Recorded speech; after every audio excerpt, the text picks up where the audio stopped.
오늘 말씀은 마가복음 12장 1절에서 12절입니다. 예수께서 비유로 그들에게 말씀하시되 한 사람이 포도원을 만들어 산 울타리로 두르고 즙 짜는 틀을 만들고 망대를 지어서 농부들에게 새로 주고 타국에 갔더니 때가 이름에 농부들에게 포도원 소출 얼마를 받으려고 한 종을 보내니 그들이 종을 잡아 심히 때리고 거저 보내었거늘 다시 다른 종을 보내니 그의 머리에 상처를 내고 능욕하였거늘 또 다른 종을 보내니 그들이 그를 죽이고 또 그 외 많은 종들도 덜어는 때리고 덜어는 죽인지라. 이제 한 사람이 남았으니 곧 그가 사랑하는 아들이라. 최후로 이를 보내며 이르되 내 아들은 존대하리라 하였더니 그 농부들이 서로 말하되 이는 상속자니 자 죽이자. 그러면 그 유산이 우리 것이 되리라 하고 이에 잡아 죽여 포도원 밖에 내던졌느니라. 포도원 주인이 어떻게 하겠느냐? 와서 그 농부들을 진멸하고 포도원을 다른 사람들에게 주리라. 너희가 성경에 건축자들이 버린 돌이 모퉁이의 머릿돌이 되었나니 이것은 주로 말미암아 된 것이요 우리 눈에 놀랍도다 함을 읽어보지 못하였느냐 하시니라. 그들이 예수의 이 비유가 자기들을 가리켜 말씀하심인 줄 알고 잡고자 하되 무리를 두려워하여 예수를 두고 가니라. 아멘. 할렐루야. 오늘도 예배의 자리에 나오신 여러분들을 진심으로 환영하고 축복합니다. 사순절을 지내고 있습니다. 벌써 3주 차에 들어섰네요. 오늘도 지난주에 이어서 예수님의 마지막 일주일을 따라가려고 합니다. 예수님의 시간으로 어제 성전 정화 사건으로 성전의 참 주인이 누구신지 알려주셨고 오늘은 포도원 농부 비유로 하나님께서 우리 인생의 참 주인 되심을 가르쳐 주십니다. 마지막 화요일 착각도 유분수라는 제목으로 함께 말씀 나누겠습니다. 우리 7절 말씀 다시 한번 보겠습니다. 그 농부들이 서로 말하되 이는 상속자니 자 죽이자. 그러면 그 유산이 우리 것이 되리라 하고. 아멘. 먼저는 비유 속으로 들어가 보겠습니다. 이 비유 안에는 네 그룹의 사람이 나옵니다. 농장 주인, 농부들, 보냄받은 종들, 농장 주인의 아들입니다. 각 그룹이 갖는 역할과 메시지가 있지만 우선은 이 농부들의 초점을 맞춰보겠습니다. 이들은 자신들의 역할과 받은 은혜를 잊어버린 사람들입니다. 포도원을 새로 만드는 것은 땅과 재산이 많은 지주들입니다. 그리고 예나 지금이나 이들은 직접 농사를 짓지 않죠. 농부들에게 세를 줍니다. 주인은 그들을 통해 수확물을 얻는데 일부는 상납을 받고 나머지는 농부들에게 주었다고 합니다. 하지만 새로 포도원을 지으면 상품성 있는 수확물을 얻기까지 4년에서 5년 정도의 시간이 걸린다고 합니다. 주인이야 재산이 넉넉하니까 여유롭게 기다리면 되는데 농부들은 농지를 얻어서 한 해 한 해 먹고 사는 이 소작농들은 다릅니다. 소출이 나오지 않으면 굶어야죠. 때로 농부들은 이 포도나무 사이 길에 곡식을 심어서 먹었다고도 합니다. 그러니 주인 입장에서 농장을 만들고 세를 주었다는 것은 아무런 이득도 취하지 못하고 몇 년 동안 투자만 했다는 이야기입니다. 농장주는 농부들을 일꾼으로 고용한 것이 아니라 소작, 세를 주었습니다. 소작을 받았으니 응당 대가를 지불해야죠. 하지만 제대로 된 수확물을 아직 얻지 못해 그럴 수 없는 농부들을 주인은 기다려줍니다. 은혜고 배려죠. 이 상황에 대해서 한 가지 더 우리가 쉽게 놓치는 이 농장에 대한 설명도 주인의 은혜를 잘 보여줍니다. 1절 말씀 다시 한번 살펴보면요. 예수께서 비유로 그들에게 말씀하시되 한 사람이 포도원을 만들어 산 울타리로 두르고 즙자는 틀을 만들고 망대를 지어서 농부들에게 새로 주고 타국에 갔더니 아멘. 산 울타리와 즙자는 틀, 망대 등은 당시 농업 환경에서는 상당 수준의 것이라고 합니다.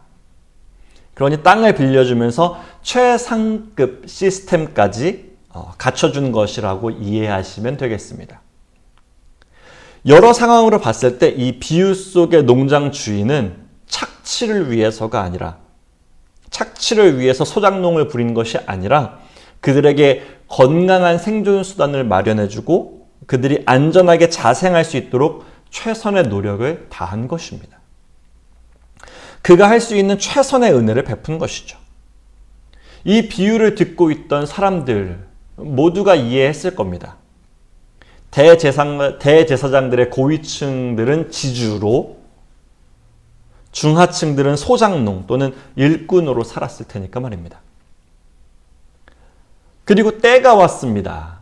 길고 긴 기다림 끝에 오랜 투자가 있고 나서 주인은 자신의 정당한 대가를 요청합니다. 종을 보내죠. 하지만 말씀을 읽어본 것처럼 이 농부들은 그 종들을 때리고 죽입니다. 자신을 무시한다고 여길 만한 처사를 몇 번씩이나 참으면서 반복한 이 주인은 마침내 자신의 아들을 보냅니다. 소유권을 보여주고 대가를 지불해라는 메시지였습니다. 하지만 농부들은 욕심에 멀어 그 아들을 죽여내어버립니다. 내가 땀 흘려 경작한 이 땅 빼앗길 수 없다고 생각했을까요? 내 손에 있으니 내 것이라 생각했나 봅니다. 하지만 이것은 엄청난 착각입니다. 착각도 유분수입니다. 앞서 11장 27절을 보면 지금 이 상황은 예수님께서 성전에서 대제사장과 서기관들, 장로들에게 하시는 말씀입니다. 일종의 저격이랄까요? 하지만 저는 오늘 사순절을 지내면서 이 말씀의 대상을 조금 더 넓혀보려고 합니다. 바로 우리입니다. 저와 여러분은 어떻습니까? 단순하게 대제사장과 서기관들에게만 이 화살을 돌릴 수 있을까요? 예수님의 비유는 비단 사회, 정치, 종교 지도자들 뿐만 아니라 평범한 일상을 살고 있는 우리에게 적용시켜 보아도 한없이 부끄러운 이야기입니다. 하나님께서는 우리에게 모든 것을 베풀어 주셨습니다. 단지 믿고 맡기시는 것이 아니라 최선, 최고, 최상의 은혜를 베풀어 주신 것입니다. 그리고 때가 되면 찾으러 오실 것입니다. 우리는 그때 어떻게 반응해야 할까요? 내게 주신 은혜에 감사하며 기꺼이 돌려드릴 수 있을까요? 아니면 내 인생 내가 꾸려왔다 면서 착각 속에 헤맬까요? 사순절입니다. 우리는 예수님께서 우리의 죄를 대신해 죽으셨다고 고백합니다. 그런데 우리가 무슨 죄를 그렇게 졌을까요? 세상에 법 없이도 살 사람이 그렇게 많고 나도 그 중에 한 명인데 무슨 죄를 지었다고 죽기까지 하셨을까요? 하지만 성경은 말합니다. 인생의 가장 큰 죄는 하나님을 잊고 살아가는 것이라고 말입니다.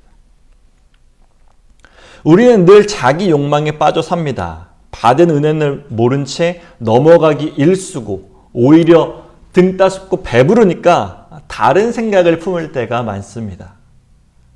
이런 욕망은 제일 먼저 하나님을 잊게 만듭니다. 농장의 진짜 주인이 누구인지 전혀 생각하지 못하게 눈을 가려버리는 것입니다. 그리고 난 뒤의 욕망은 한없이 사악해집니다. 그것을 차지하기 위해서라면 수단과 방법을 가리지 않습니다. 주인의 아들을 죽여서까지 말입니다. 요즘 뉴스 보기가 무서워집니다. 자신의 지위나 명성, 재산, 안녕을 위해서라면 정말 가차없죠. 빼앗고, 짓밟고, 심지어 살인까지도 서슴없습니다. 우리를 완전히 타락시킵니다. 그 시작이 뭘까요? 진짜 주인이 누구인지 망각하고 자신이 인생의 주인이 될 수 있다고 하는 그 착각입니다. 이런 교만과 착각은 하나님 앞에 큰 범죄입니다. 혹시 저와 여러분도 하나님을 잊고 살지는 않는지, 나도 예수님의 저격 대상은 아닌지 다시 한번 하나님 앞에 우리의 마음을 내어놔야겠습니다. 이어서 계속 보겠습니다. 12절입니다.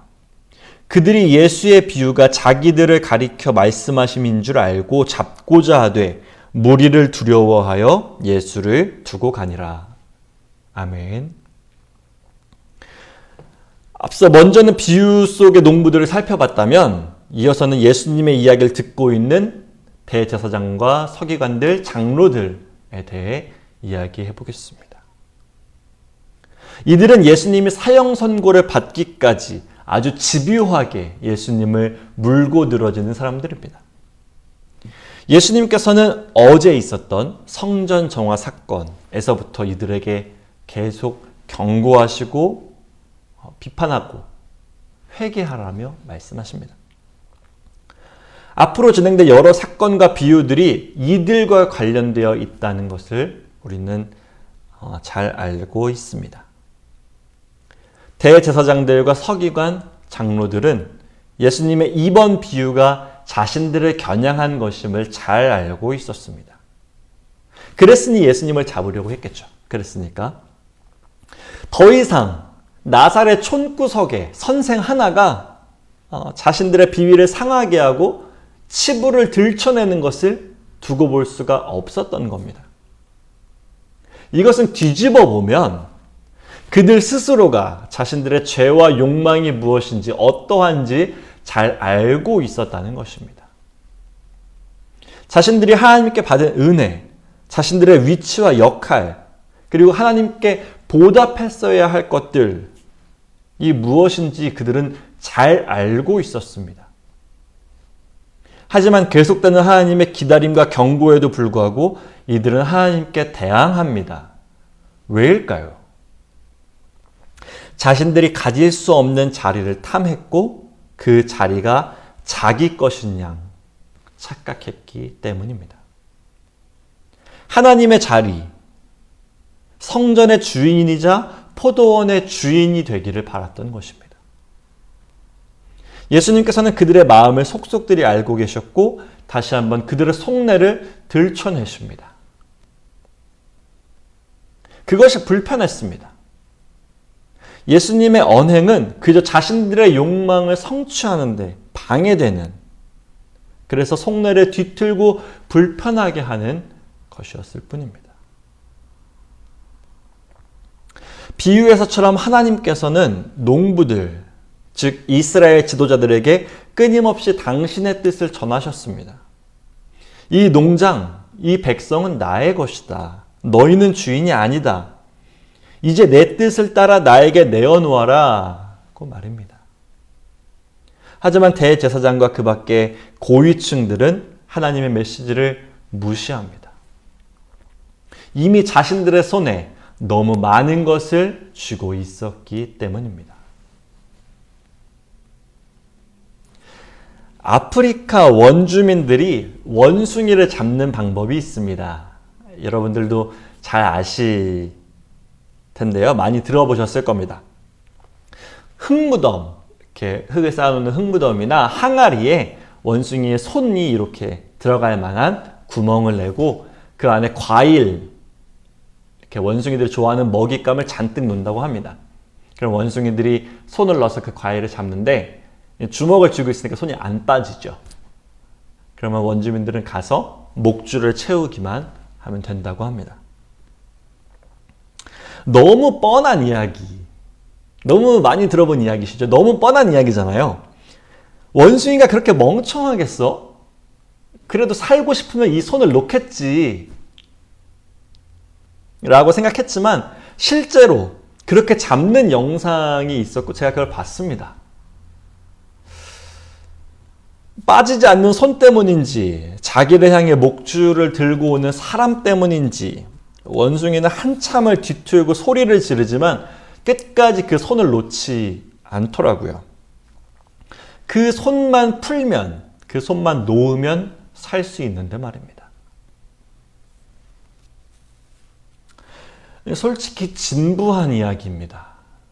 누구나 한 번쯤 들어본 이야기고 흔하디 흔한 예화죠. 하지만 이 이야기가 매번 경종을 울리는 것은 여전히 우리의 삶이 이 원숭이보다 한치도 나아지지 않았기 때문일는지 모릅니다. 이제 지주의 아들처럼 하나님의 아들이 오셨습니다. 이 주인의 완전한 대리인입니다. 하지만 비유 속 농부들은 이 지주의 아들을 죽였고 현실의 지도자들도 하나님의 아들을 죽일 것입니다. 사람의 탐욕이란 참 무섭습니다. 그것이 결국 자신들의 목을 조를 것을 모른 채, 아니 다 알면서도 그렇게 내려놓지 못하는 것을 보면 말입니다.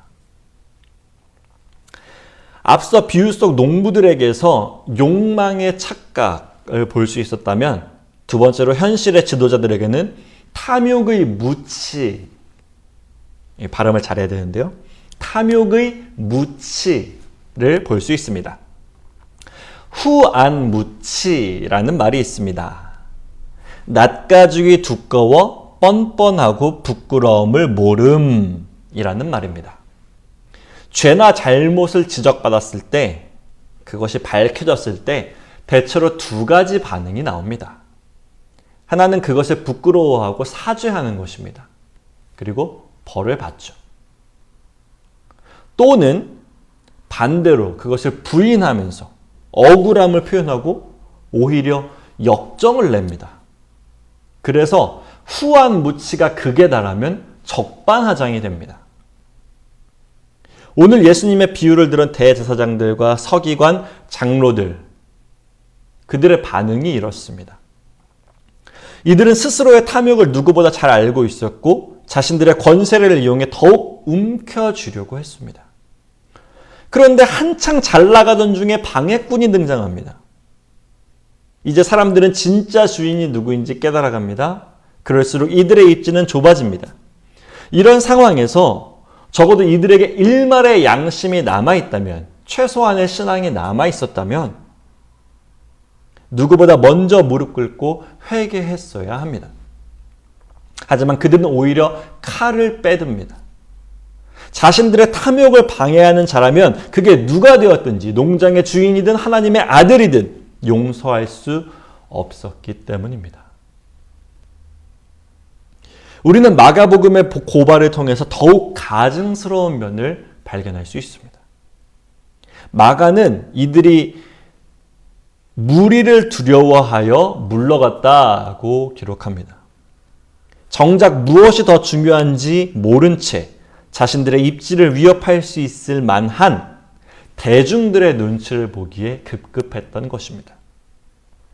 이들은 끝까지 하나님의 시선이 아닌 사람들의 눈치를 보고 있습니다. 그래서 죄와 욕망은 우리의 눈을 가립니다. 그것은 먼저 하나님을 잊게 만들고 자신이 주인인 양 착각하게 만듭니다. 탐욕은 자신을 밝히는 빛을 지우려고 했습니다. 빛에서 도망가려는 것을 넘어서서 그 빛을 지우려고 하는 것이죠. 나는 아무 죄 없다. 나는 정당하다. 내가 죽을 수 없으니 네가 죽어라. 우리의 모습은 어떻습니까? 예수님께서 말씀하실 때, 하나님의 빛이 비추일 때, 우리는 자복하면서 회개합니까? 나는 아니라며 부인합니까? 사순절, 예수 그리스도의 죽음이 무엇보다 나와 우리의 죄 때문임을 기억하고 그 빛 앞에 무릎 꿇을 수 있는 저와 우리 소명교회 되기를 소망하겠습니다. 우리 벌써 마지막입니다. 우리 10절, 11절 함께 보겠습니다. 너희가 성경에 건축자들이 버린 돌이 모퉁이의 머릿돌이 되었나니 이것은 주로 말미암아 된 것이요 우리 눈에 놀랍도다 함을 읽어보지 못하였느냐 하시니라. 아멘. 그럼 이제 마지막 예수님의 말씀을 살펴보겠습니다. 포도원 농부들의 비유, 이 농부의 비유를 마치시고 예수님께서는 시편 118편을 인용하며 말씀하십니다. 이 구절을 메시지 성경은 이렇게 번역합니다. 석공들이 흠 있는 것으로 여겨 내버린 돌이 이제 머릿돌이 되었다. 이것은 하나님께서 행하신 일, 눈을 씻고 보아도 신기할 따름이다. 아멘. 지난주 성전정화 사건도 그렇고 오늘 포도원 농부 비유도 그렇고 얼핏 나와는 무관하다는 생각이 듭니다. 내가 무슨 권력이 있고 부귀영화가 있어서 상인들과 결탁해서 뒷배를 채우고 이웃을 등쳐먹겠느냐? 즙자는 틀과 망대 같은 환경? 최상의 시스템? 나한테 그런 게 주어지면 감사합니다. 주신 은혜 어찌 갚으리 하면서 살지 내가 감히 주인의 자리를 넘보겠습니까? 그런 게 주어지면 감사하죠. 나는 아무것도 없습니다. 그것은 나와 무관한 이야기입니다. 저도 한참을 이렇게 생각했습니다. 그래서 사실 말씀을 준비하면서도 그저 대제사장과 서기관들에게 하시는 말씀이실 뿐 나와는 무관하다고 여겼습니다. 하지만 이 예수님의 비유가 단지 그들에게만 국한되지 않는 것은 저 또한 여전히 이 포도원이 내가 갖고 있는 내 삶이 나의 것이다 라고 우기고 있었기 때문입니다. 그래서 저도 결코 자유로울 수 없었습니다. 자기가 주인이 될 수 있다고 착각한 농부들, 누구보다 가장 먼저 회개해야 했지만 오히려 역정을 냈던 대제사장들, 이들을 보며 예수님께서 던지신 이 시편 말씀의 핵심은 이것은 하나님께서 하신 일이다 라는 것입니다. 석공들, 건축가들은 건물을 만드는 전문가입니다. 그들은 좋은 돌, 이 건물 구석구석에 적합한 돌을 잘 다듬어서 작업합니다. 주어진 환경에서 최선의 판단과 선택을 할 것입니다. 이들은 작업하던 중에 한 돌을 발견합니다. 하지만 그것은 자신들의 의중, 자신들의 생각과 맞지 않는 것이었습니다. 그저 쓸데없고 방해될 뿐이라고 생각해서 내다 버립니다. 하지만 하나님께서는 그것을 건물의 가장 핵심이 되는 머릿돌로 사용하십니다. 시편의 말처럼 이것은 하나님께서 하신 일입니다. 내 몸은 내가 잘 알아. 무슨 병원을 가. 괜찮아. 옛날 드라마에 종종 나오는 대사죠. 연로하신 부모님께 병원에 좀 가보셔라. 이렇게 말씀드리면 늘 내 몸은 내가 제일 잘 알아. 라면서 거절하는 그런 상황이 나오곤 했습니다. 하지만 몸과 건강은 의사가 제일 잘 압니다. 내 감정과 내 생각, 내 인생 누가 제일 잘 알까요? 내 것이니까 내가 잘 아는 게 아닙니다. 그렇게 고집 부리면 병을 키울 뿐입니다. 기독교 신앙은 여기에서 한 걸음 더 나아갑니다. 이 몸은 내 것이 아니라는 겁니다. 내 삶은 내 것이 아니라 하나님의 것이라고 고백하는 겁니다. 내가 아무리 전문가 같고 이 세상 다 아는 것처럼 까불어도 결국 머릿돌을 결정하시는 분은 하나님이십니다. 건물을 최종적으로 만드시는 분,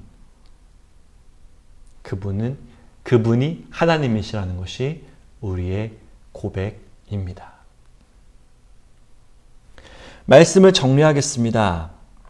우리에게는 두 가지 갈림길이 있습니다. 농부들이나 대제사장들처럼 오랜 인내와 숱한 경고에도 불구하고 자신의 탐욕에서 헤어나오지 못한 채 내쫓겨 버리든지, 또는 머릿돌을 결정하시는 하나님을 인정하고 순종하든지,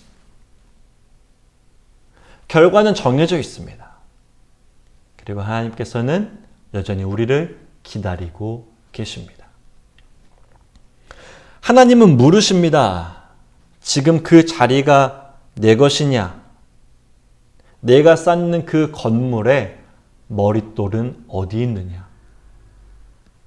사순절을 보내며 우리 인생의 진짜 주인 되시는 하나님께 순종하는 저와 우리 소명교회 되시기를 진심으로 축복하겠습니다. 기도하겠습니다.